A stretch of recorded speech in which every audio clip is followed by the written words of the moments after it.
Innal hamdalillah nahmaduhu wa nasta'inuhu wa nastaghfiruh wa na'udzu billahi min shururi anfusina wa sayyiati a'malina may yahdihillahu fala mudilla lahu wa may yudlil fala hadiyalah. Asyhadu an la ilaha illallah wa asyhadu anna Muhammadan abduhu wa rasuluh alladzi la nabiyya ba'da. فقال الله تعالى في القرآن الكريم أعوذ بالله من الشيطان الرجيم يا أيها الذين آمنوا اتقوا الله حق تقاته ولا تموتن إلا وأنتم مسلمون. Alhamdulillah, segala puja dan puji hanyalah milik Allah Subhanahu wa ta'ala yang telah memberikan kepada kita berbagai banyak kenikmatan dan anugerah. Tiada menit yang kita lalui, tiada detik yang kita jalani, dan tiada hembusan napas dalam kehidupan kita kecuali di sana ada nikmat Allah yang senantiasa mengalir dan mengucur dalam kehidupan kita. Bahkan nikmat Allah yang begitu banyaknya, begitu besarnya, jikalau kita hendak menghitung-hitung nikmat Allah dengan hati yang jernih, dengan pikiran yang bersih, maka sungguh kita tidak akan mampu menghitung nikmat Allah yang begitu banyaknya. Wa in ta'uddu ni'matallahi la tusuha. Jikalau kalian hendak menghitung nikmat Allah, maka sungguh tidak akan terhitung. Dan anugerah yang besar dalam kehidupan kita yang tidak terlihat, tetapi hal itu merupakan sebuah anugerah yang sangat berharga dalam kehidupan kita, yaitu kenikmatan iman dan Islam. Karena sebanyak apapun pencapaian-pencapaian manusia dalam kehidupan ini, tetapi ketika tidak ada hidayah, keimanan dan keislaman dalam relung-relung jiwanya, maka sungguh hal itu seperti butiran debu yang hilang sirna terguyur oleh hujan. Hadirin sidang Jum'ah rahimakumullah, maka keimanan merupakan sebuah anugerah, hidayah merupakan sebuah pemberian yang begitu berharga.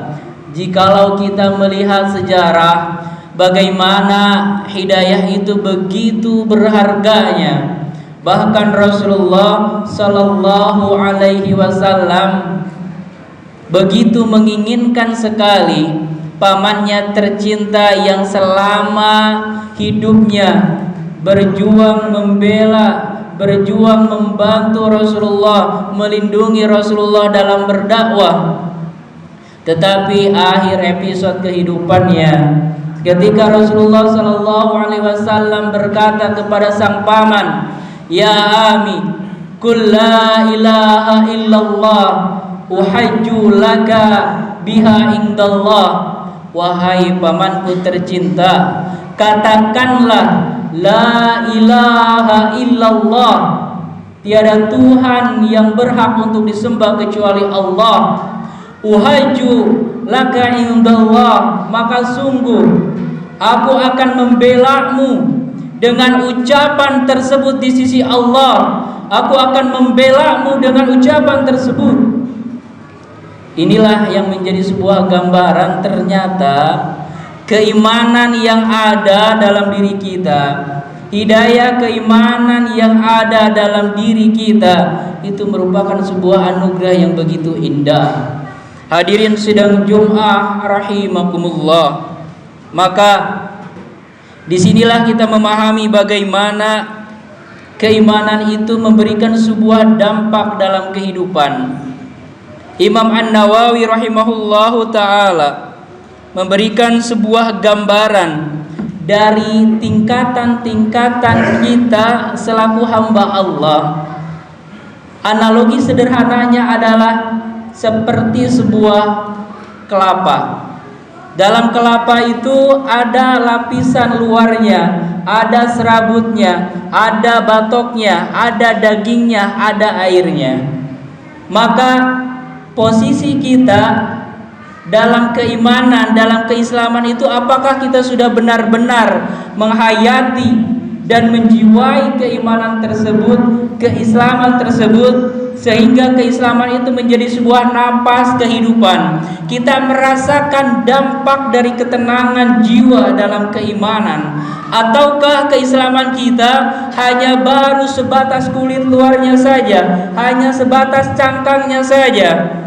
Kita tidak menemukan sebuah ketenangan dan kedamaian di dalam Islam. Kita tidak menemukan sebuah rasa bangga dalam keislaman kita.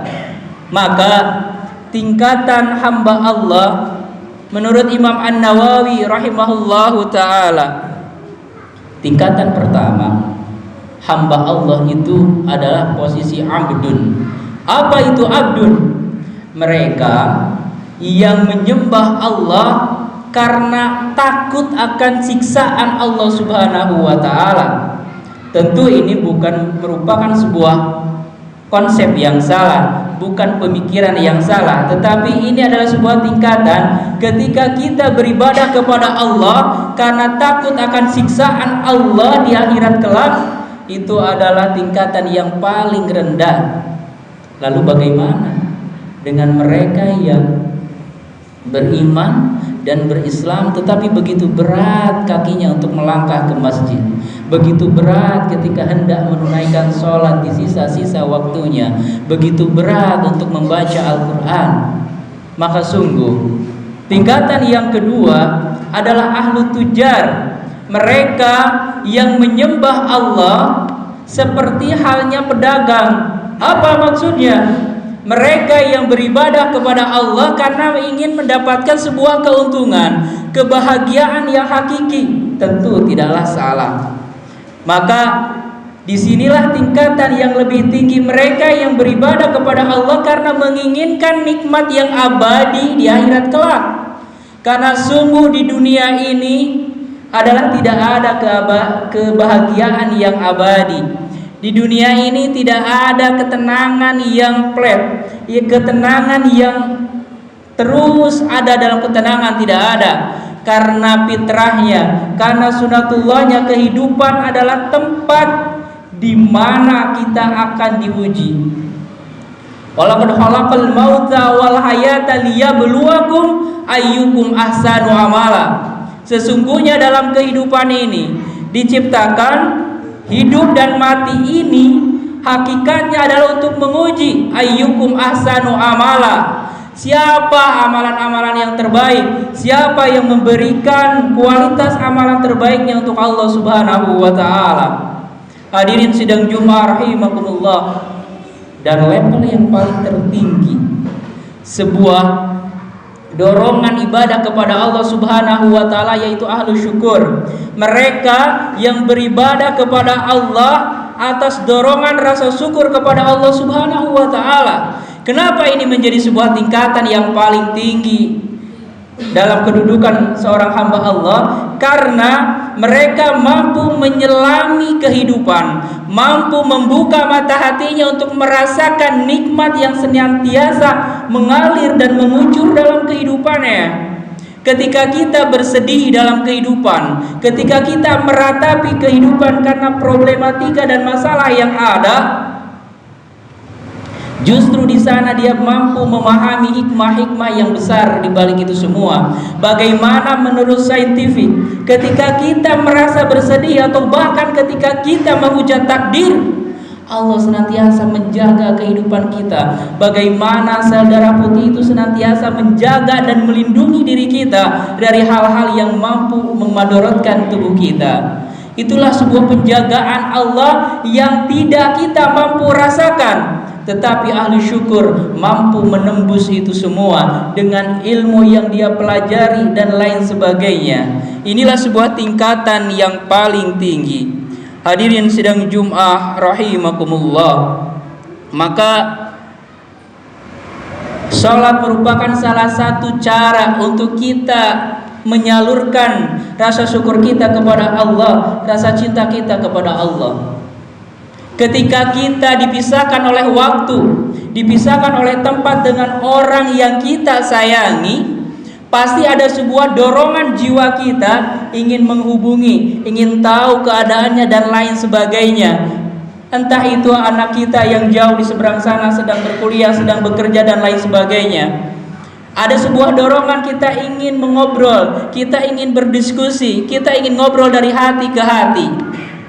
Maka ketika kita beriman, ketika kita berislam, tetapi kita tidak menemukan dorongan untuk beribadah kepada Allah, untuk bersujud kepada Allah, maka ada sesuatu dalam keimanan kita, ada sesuatu cinta yang perlu diperbaharui kepada Allah Subhanahu wa taala. Maka tidak heran Allah menyindir kita semua, qalilan ma tashkurun, maka sungguh sedikit sekali di antara hambaku, sungguh sedikit sekali kalian yang bersyukur kepada Allah Subhanahu wa taala. Ketika kita sholat, kita hanya ucapan saja, hanya gerakan lisan saja. Ketika membaca Bismillahirrahmanirrahim dengan menyebut nama Allah yang Maha Pengasih dan Maha Penyayang, tetapi diksi kata itu tidak mampu menggetarkan jiwa kita untuk bersyukur kepada Allah. Alhamdulillahirabbil alamin, segala puji bagi Allah. Segala puji untuk apa?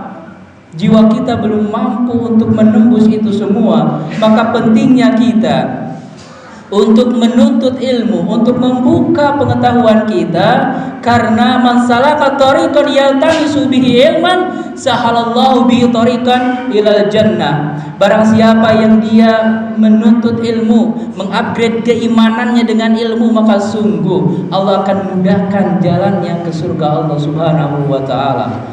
Aqulu qouli hadza astaghfirullahi wa lakum.